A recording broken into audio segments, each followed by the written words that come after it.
ಮನೆ ದೇವರು ಅಲ್ಲಪ್ಪ, ಈ ದೇಶಕ್ಕ ದೇವರು.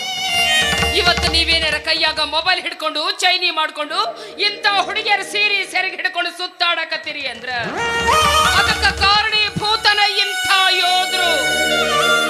ಮನೆ ಮಠ ಹೆಂಡತಿ ಮಕ್ಕಳು ಎಲ್ಲರನ್ನು ಬಿಟ್ಟು ಚಳಿ ಗಾಳಿ ಮಳಿ ಏನನ್ನೂ ಲೆಕ್ಕಿಸ್ತಾರೆ ತಮ್ಮ ಜೀವದ ಮೇಲಿನ ಹಂಗು ತೊರೆದು ನಮ್ಮ ದೇಶದ ಗಡಿ ಕಾಯ್ತಾನಲ್ಲ ಯೋಧ. ಇಂಥ ನನ್ನ ದೇವರಿಗೆ ಎದುರುತ್ತರ ಕೊಡ್ತೀವಿ. ತಪ್ಪಾಯ್ತು ಅಂತ ಇವರ ಕಾಲಿಗೆ ಬಿದ್ದು ಕ್ಷಮೆ ಕೇಳು. ಸುಮತಿ, ಈಗ ಬೈದು ಒದರಾಡಿದ್ರೆ ಏನು ಪ್ರಯೋಜನ? ಮಕ್ಕಳನ್ನು ಹೇಗೆ ಬೆಳೆಸಬೇಕಂತ ಮನೆಯಲ್ಲಿ ಹಿರಿಯರಿಗೆ ಗೊತ್ತಿರಬೇಕು. ಒಬ್ಬನೇ ಮಗ ಅಂತ ಅವನಿಗೆ ಕಷ್ಟ ಕೊಡದು ಅವನು ಇಷ್ಟದಾಗಿ ಬೆಳೆಸಿಬಿಟ್ಟಿವಲ್ಲ, ಅದರ ಪ್ರತಿಫಲ ಇದು. ಮಕ್ಕಳಿಗೆ ಶಾಲೆ ಕಲಿಸ್ಬೇಕು ನಿಜ, ಅದ್ರ ಜೊತೆ ಸಂಸ್ಕಾರ ಕಲಿಸ್ಬೇಕು, ಜೊತೆಗೆ ದುಡ್ಡಿನ ಬೆಲೆ ಕಲಿಸ್ಕೊಡ್ಬೇಕು. ಅಂದಾಗ ಮಾತ್ರ ಜನ್ಮ ಸಾರ್ಥಕ ಆಗ್ತದೆ ಕಣೆ. ಇಲ್ಲದೆ ಹೋದ್ರೆ ನಮ್ಮಂತ ತಂದೆ ತಾಯಿಗಳು ಇಂಥ ಸಂಕಟ ಸರಮಾಲೆ ಎದುರಿಸಬೇಕಾಗುತ್ತದೆ ಅನ್ನೋದಕ್ಕೆ ನಾವೇ ಜೀವಂತ ಉದಾಹರಣೆ ಕಣೆ, ನಾವೇ ಜೀವಂತ ಉದಾಹರಣೆ. ತಾಯಿ ಆದವಳು ತನ್ನ ಮಗುನ 9 ತಿಂಗಳು ಗರ್ಭದಲ್ಲಿಟ್ಟು ಕಾಪಾಡ್ತಾಳೆ. ತದನಂತರ ಸಾವು ಬದುಕಿನ ಮಧ್ಯೆ ಹೋರಾಟ ನಡೆಸಿ ಹೊರ ಪ್ರಪಂಚಕ್ಕೆ ಕರೆತರ್ತಾಳೆ. ಆ ಹಕ್ಕಿಗೆ ರೆಕ್ಕೆ ಪುಕ್ಕ ಎಲ್ಲ ಬಲತ ಮ್ಯಾಗ ಪಕ್ಕದಾಗ ಇಂಥ ಒಬ್ಬಕ್ಕೆ ಸುಂದರಿ ಹೆತ್ತವರನ್ನೇ ಮರೆತು ಬಿಡ್ತಾರೆ. ಮಾತಾಡ್ದೆಲ್ಲ ಮುಗಿತೇನು? ನಾವು ನಿನಗೆ ಎಷ್ಟು ಸಲ ಹೇಳಬೇಕು ಬಾಯಿ ಮುಚ್ಚು ಸುಮ್ಮನೆ ಇರುವ ಅಂತ? ನೀನು ನನ್ನ ಪಾಲಿನ ತಾಯಿಯಲ್ಲ, ನನ್ನ ಪಾಲಿನ ದೊಡ್ಡ ನಾಯಿ.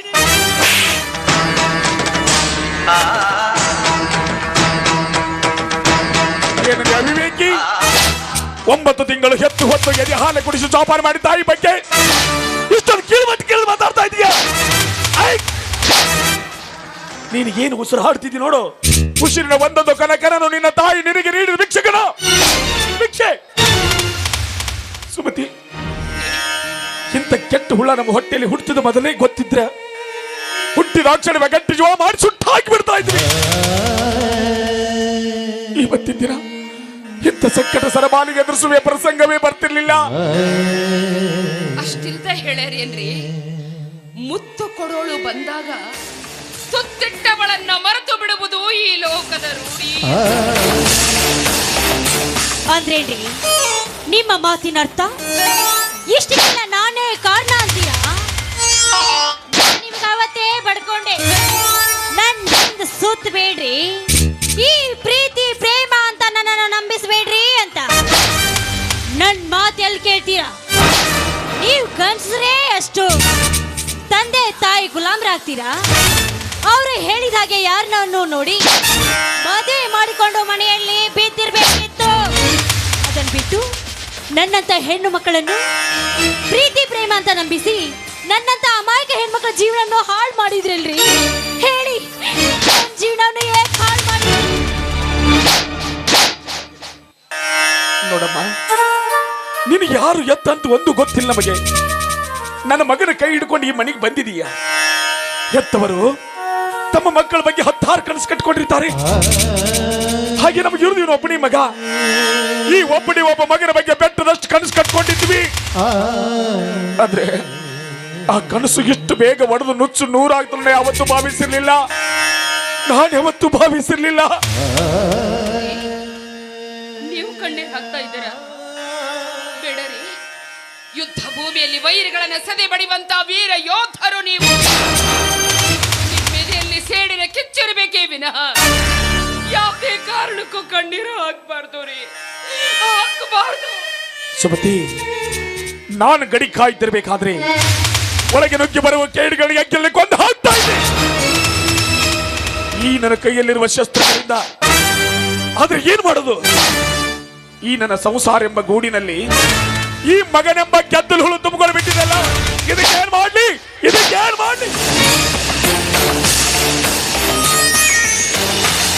ಏನ್ ಮಾಡೋದಿದೆ? ಕಟ್ಟಿದ ಗೂಡನ್ನೇ ಹೊಡೆದು ತಿಂದಾಗ ಆ ಹುಳು ಮತ್ತೊಂದು ಗೂಡನ್ನು ಕಟ್ಟುತ್ತದೆ ವಿನಃ ಗೂಡು ಹೋಯ್ತಲಂತ ನಾನು ಈ ಮನೇಲಿ ಇರೋದು ನಿಮ್ಮ ತಂದೆ ತಾಯಿಗೆ ಇಷ್ಟವಿಲ್ಲ ಅಂತ ಕಾಣುತ್ತದೆ. ಇವಾಗ್ಲೂ ಹೋಗಿ ನನ್ನ ಮನೆಗೆ ಬಿಟ್ಟು ಬರ್ತೀರೋ ಅಥವಾ ನಾನು ನೀನು ಹೋದ ನಂತರ ಈ ಹಾಳಾದ ಮನೆಯಲ್ಲಿ ನಾನು ಯಾರಿರ್ಬೇಕು? ಹುಡುಗಿ ಮಾಡಿ ಮದುವೆ ಮಾಡ್ಕೊಂಡ್ ಬಂದಿದ್ದು ಅವ್ರಿಗೆ ಇಷ್ಟ ಇಲ್ಲ ಅಂತ ಅನ್ಸುತ್ತೆ. ಈಗಿರುವಾಗ ಈ ಹಾಳಾದ ಮನೆಯಲ್ಲಿ ಇರುವುದೇ ಬೇಡ. ಪ್ರಪಂಚ ಬಲು ವಿಶಾಲವಾಗಿದೆ. ದೂರ ದೂರ ಮಹೇಂದ್ರ, ನಿಲ್ಲು, ನಿಲ್ಲಪ್ಪ. ಏನಂದೆ ನೀನು? ಪ್ರಪಂಚ ಬಹಳ ವಿಶಾಲವಾಗಿದೆ, ಎಲ್ಲಾದ್ರೂ ಹೋಗಿ ಬದುಕು ಸಾಗಿಸ್ಬೇಕಂತ ಬಯಸ್ತಾ ಇದೀಯ? ನಿಜ ಕಣ, ನಿಜ. ರೆಕ್ಕೆ ಬಲಿತ ಮೇಲೆ ಹಕ್ಕಿ ತಾಯಿ ಗೂಡನ್ನು ಬಿಟ್ಟು ಬಹು ದೂರ ಹೋಗುವುದು ಸಹಜ. ಹಾಗೆ ನೀನು ಹಕ್ಕಿ ಅಲ್ಲ, ಪಕ್ಷಿ ಅಲ್ಲ, ಪ್ರಾಣಿ ಅಲ್ಲ, ಕಾಡು ಮೃಗನೂ ಅಲ್ಲ. ನಮ್ಮಿಬ್ಬ ರಕ್ತವನ್ನು ಹಂಚಿಕೊಂಡು ಹುಟ್ಟಿದ ಕರಳಿನ ಕುಡಿ ನೀನು. ಮನುಷ್ಯನಾದವನಿಗೆ ಮಾಡಬಿದ್ದೆ ಬೇಡೇನೋ. ಒಂದೇ ಒಂದು ಸಲ ನೆನಪು ಮಾಡಿಕೊಡು ಮಹೇಂದ್ರ. ನೀನು ಹುಟ್ಟಿ ಬೆಳೆದದ್ದು ಇದೇ ಮನೆಯಲ್ಲಿ, ಆ ಚಂದ್ರನ ಬೆಳೆದಿಗಳಲ್ಲಿ. ಈ ಮನೆ ಅಂಗಣ ತುಂಬಾ ನಲಿದಾಡಿದ್ದು ಇದೇ ಮನೆಯಲ್ಲಿ. ನೀನ್ ಚಿಕ್ಕವನಿರ್ಬೇಕಾದ್ರೆ ಪುಟ್ಟ ಪುಟ್ಟ ಹೆಜ್ಜೆ ನಿಟ್ಟು ತೊಟ್ಟಿಲಲ್ಲಿ ನಿಂತು ಕೆಟ್ಟು ನೀನ್ ಸಿಟ್ಟು ಬಂದು ಅಳ್ತಾ ಇರ್ಬೇಕಾದ್ರೆ ನಿನ್ನನ್ನು ಸಮಾಧಾನ ಮಾಡಿ ಜೋಗಳ ಪಾಡಿ ಸುಖ ನಿದ್ರೆ ಮಾಡಿಸಿದ್ದು ಇದೇ ನನ್ನ ಕನಸಿನ ಸ್ವರ್ಗದಂತ ಮನೆಯಲ್ಲಿ. ಸಿಟ್ಟಿನ ಬರದಲ್ಲಿ ಈ ಮನೆಗೆ ಹಾಳಾದ ಮನೆ ಅಂತ ಹೆಸರಿಟ್ಟು ಹೋಗ್ಬೇಡಪ್ಪ. ಬೇಕಾದ್ರೆ ನಾನು ನಿನ್ನ ಕೈ ಮುಗಿದು ಕೇಳ್ತೀನಿ. ನೋಡಮ್ಮ, ನೀನು ಯಾರು ಎಂತ ಒಂದು ಗೊತ್ತಿಲ್ಲ ನಮಗೆ. ತಿಳಿದ ಹಾಗೆ ನನ್ನ ಮಗನ ಕೈ ಹಿಡ್ಕೊಂಡು ಈ ಮನೆಗೆ ಬಂದಿದ್ದೀಯ. ನಾವಿಬ್ಬರು ಗಂಡ ಹೆಂಡತಿ ಸಂತೋಷವಾಗಿ ಮನೆ ಸೊಸೆ ಎಂದು ನೀನು ಒಪ್ಪುತ್ತೇವೆ. ಆದ್ರೆ ಈ ಮನೆ ನಂದಾದೀಪವಾಗಿ ಬಾಳಿ ಬೆಳಗಬೇಕಮ್ಮ ನೀನು. ಅಪ್ಪ ಮಹೇಂದ್ರ, ನೀನು ಈ ಮೇಜರ್ ಸೂರ್ಯನ ಮಗ. ಈ ಮನೆ ಘನತೆ ಗೌರವಕ್ಕೆ ಈ ನಿನ್ನ ತಂದೆ ಹೆಸರಿಗೆ ಯಾವ ಕಳಂಕ ಬರದಾಗಿ ನಡ್ಕೊಂಡು ಹೋಗ್ಬೇಕು. ಈಗಲಾದ್ರೂ ಸಂತೋಷ ಆಯ್ತಾ? ಕರ್ಕೊಂಡೋಗಪ್ಪ ನೀನು ಹೆಂಡ್ತಿನ ಒಳಗಡೆ.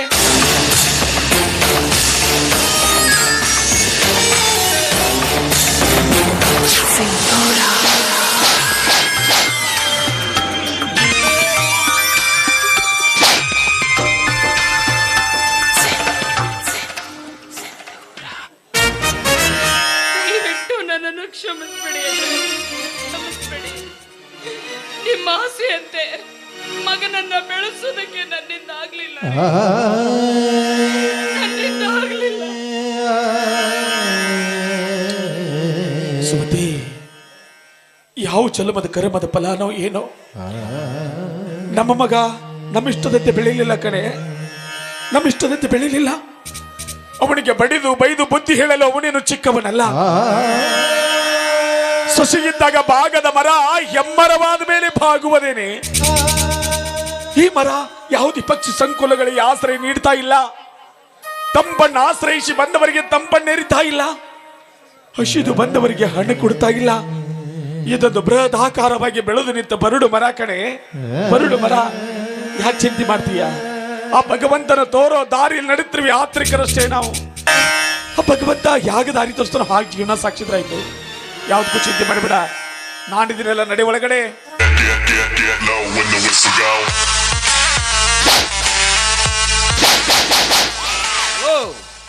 ರಿಟೈರ್ಮೆಂಟ್ ಆಗಿ ಬಂದಿರ್ಬೇಕಾದ ದುಡ್ಡು ಬಂದಿರ್ಬೇಕಲ್ಲ? ದುಡ್ಡು ಬಂದಿದೆಯಪ್ಪ. ಅಲ್ಲಪ್ಪ, ನಿಮ್ಮಪ್ಪ ರಿಟೈರ್ಡ್ ಆಗಿ ಊರಿಂದ ಇವತ್ತಾನೇ ಬಂದಿದ್ದಾರೆ. ನಿನ್ನ ಕೈ ಮುಗಿತೀನಿ, ದಯವಿಟ್ಟು ಇವತ್ತೊಂದಿನ ಸುಮ್ಮನೆ ಕೇಳಿಬಿಡು, ಏನಾಗಿದೆ ಅಂತ ಕೇಳಿಬಿಡು. ನಾನಿದ್ದೀನಲ್ಲ, ಕೇಳಿಬಿಡು. ದುಡ್ಡು ಎಷ್ಟು ಬಂದಿದೆ ಅಂತ ಕೇಳ್ತಾ ಇದ್ದೇನೆ. ಗ್ರಾಚ್ಯುಟಿ, PF, ಸರ್ವಿಸ್ ಪಗಾರ ಸೇರಿಸಿ ಒಂದು 51 ಲಕ್ಷ ಬಂದಿದೆ. ಇನ್ನು 20 ಲಕ್ಷ ನನಗೆ ಕಡಿಮೆ ಆಯ್ತಲ್ಲ, ಆ ದುಡ್ಡು ನನಗೆ ಬೇಕು. ಅಷ್ಟೊಂದು ದುಡ್ಡು ನನಗೆ ಬೇಕಾ? ಎಸ್. ಯಾಕೆ ಬೇಕಂತ ಕಾರಣ ಕೇಳ್ಬೋದಾ? ಸ್ನೇಹಿತರ ಜೊತೆ ಸೇರ್ಕೊಂಡು ಪಾರ್ಟ್ನರ್ಶಿಪ್ ನಲ್ಲಿ ಬಿಸ್ನೆಸ್ ಮಾಡ್ಬೇಕಂತ ಮಾಡಿದ್ದೇನೆ. ಸ್ನೇಹಿತನಿಗೆ ಮಾತು ಕೊಟ್ಟೆ ಬಂದಿದ್ದೀನಿ. ಏನಂತ ಮಾತು ಕೊಟ್ಟಿದೀಯಾ? ದುಡ್ಡು ತರ್ತೀನಿ ಅಂತ. ಆದಷ್ಟು ಬೇಗ ದುಡ್ಡು ನನ್ನ ಸೇರ್ಬೇಕು ಅಷ್ಟೇ. ಕೊಡ್ತೀನಿ ಕಂದ, ಕೊಡ್ತೀನಿ. ನಿನಗೆ ಕೊಡ್ಲಾರ್ದೆ ಮತ್ತಾರಿಗೆ ಕೊಡ್ಲಿ ಹೇಳಿ ನೋಡೋಣ. ಆದ್ರೆ ಆ ದುಡ್ಡು ಹೇಗೆ ಬಂದಿದೆ ನಿನಗೆ ಮನವರಿಕೆ ಆಗ್ಬೇಕಲ್ಲ. ಕಾಶ್ಮೀರದ ಗಡಿಯಲ್ಲಿ ನಿಂತು ಶತ್ರುಗಳ ಜೊತೆ ಹೋರಾಡಿ ನನ್ನ ಪ್ರಾಣವನ್ನ ಪಣಕ್ಕಿಟ್ಟು ನಿನ್ನ ಬದುಕಿನ ಸಲುವಾಗಿ ಉಳಿಸಿ ತಂದ ಹಣ ಕಣ ಅದು. ಜೊತೆಯಲ್ಲಿದ್ದ ಸ್ನೇಹಿತರು ಹಣವನ್ನೆಲ್ಲ ನೀರಿನಾಗಿ ಖರ್ಚು ಮಾಡ್ತಿರ್ಬೇಕಾದ್ರೆ ಯಾವುದೇ ನನ್ನ ಬಾಯಿ ಚಪ್ಪಲಕ್ಕೆ ಆಸ್ಪದ ಕೊಡದೆ ಸರ್ಕಾರ ಕೊಟ್ಟ ಪಟ್ಟಿ ತೊಟ್ಕೊಂಡು ಅವ್ರು ಕೊಟ್ಟ ಅನ್ನವನ್ನುಂಡು ನಿನ್ನ ಬದುಕಿನ ಸಲುವಾಗಿ ಕೂಡಿಟ್ಟ ಹಣ ಕಣ ಅದು. ರಜಾ ದಿನಗಳಲ್ಲಿ ಊರಿಗೆ ಬಂದ ಗಂಡ ಹೆಂಡರು ಸಂತೋಷವಾಗಿ ಕಾಲ ಕಳೆವಿದ ರಜಾ ದಿನಗಳನ್ನ ಕ್ಯಾನ್ಸಲ್ ಮಾಡಿಕೊಂಡು ನನ್ನ ಸೇವಾ ದಿನಗಳನ್ನ ಅಲ್ಲೇ ಸಲ್ಲಿಸಿ ನಿನ್ನ ಬದುಕಿನ ಸಲುವಾಗಿ ಉಳಿಸಿ ಗಳಿಸಿ ತಂದ ಹಣ ಕಣ ಅದು. ಇಂದಿಲ್ಲ ನಾಳೆ ನ್ಯಾಯಸಮ್ಮತವಾಗಿ ನಿನಗೆ ಸೇರ್ಬೇಕಾದವು. ನಾಳಕ್ಕೆ ಇವತ್ತೇ ಸೇರ್ಲಿ ಬಿಡು. ನಿನ್ನ ಅಕೌಂಟ್ ನಂಬರ್ ಮೆನ್ಷನ್ ಮಾಡು. ಬ್ಯಾಂಕಿಗೆ ಹೋಗಿ ಹಂತವಾಗಿ ನಿನಗೆ ಅಕೌಂಟ್ಗೆ RTGS ಮಾಡ್ತೀನಿ ನಾನು.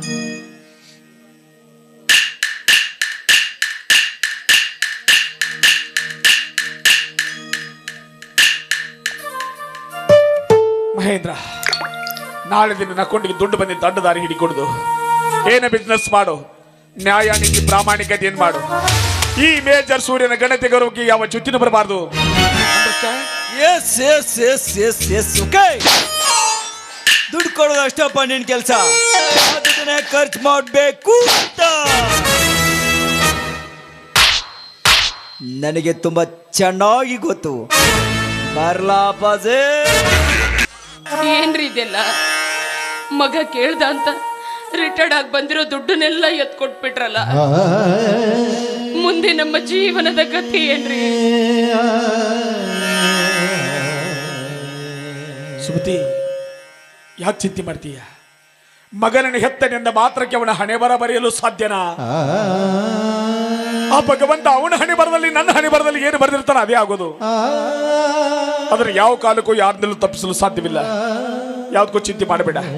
ಕೊನೆಗಾಲದಲ್ಲಿ ಬದುಕಿ ಬಾಳಲೆಂದು ಸರ್ಕಾರ ಪೆನ್ಷನ್ ಹಣ ಕೊಡ್ತಾ ಇದೆಯಲ್ಲ, ಅದರಲ್ಲಿ ಜೀವನ ಸಾಕ್ಷಿದ್ರೆ ಆಯ್ತು. ಅದು ಸಾಲ ನನಕೋ. ಆ ಭಗವಂತ ಇನ್ನೂ ನನ್ನ ತೋಳ ಬಲದಲ್ಲಿ ಶಕ್ತಿ ಕೊಟ್ಟಿದ್ದಾನೆ. ದುಡಿದ ಜೀವನ ಸಾಕ್ಷಿದ್ರಾಯ್ತು. ಮಗ ಮದುವಾಗಿ ಹೊಸದಾಗಿ ಮನೆಗೆ ಬಂದಿದ್ದಾನೆ. ಏನು ಹೊಸ ಬಿಸ್ನೆಸ್ ಮಾಡ್ಬೇಕಂತ ಕನಸು ಕಟ್ಕೊಂಡಿದ್ದಾನೆ. ಎತ್ತವರು ಆದ್ರೆ ಮಕ್ಕಳ ಆಸೆಯನ್ನು ಈಡೇರಿಸಬೇಕೇ ವಿನಃ ಮಕ್ಕಳ ಕನಸಿಗೆ ಅಡ್ಡಿ ಆಗಬಾರ್ದು. ಬರ್ತಾ ಬರ್ತಾ ತಾನ ಸುಧಾರ್ಥ ಬಿಡು. ಯಾಕೆ ಚಿಂತೆ ಮಾಡ್ತೀಯ? ನಾನಿದ್ದೇನಲ್ಲ, ನಡೆ ಒಳಗಡೆ.